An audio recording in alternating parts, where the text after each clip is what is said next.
প্রতিবন্ধী এই ছেলেটির প্রেমের টানে চট্টগ্রাম থেকে একটি মেয়ে তার বাড়িতে এসে হাজির।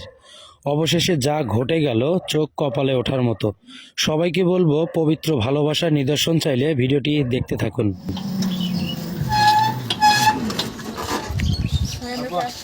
হ্যাঁ ভাই, যে এটা মনে হয়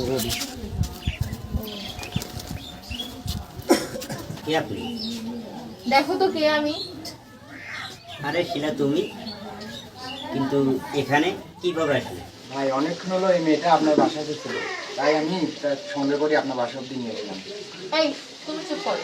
তুমি আমাকে এখানে নিয়ে আসছো না, পৌঁছে দিচ্ছ না, তোমাকে অনেক ধন্যবাদ। তুমি এখন যাও।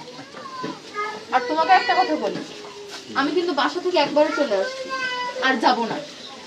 তুমি কি জানো যে আমি কে বা আমার পরিচয় কি, কিংবা আমি তোমাদের মতো সাধারণ 10টা মানুষের মতো সচ্ছল কিনা? তুমি না জেনেই না বুঝে হুটহাট করে চলে আসো।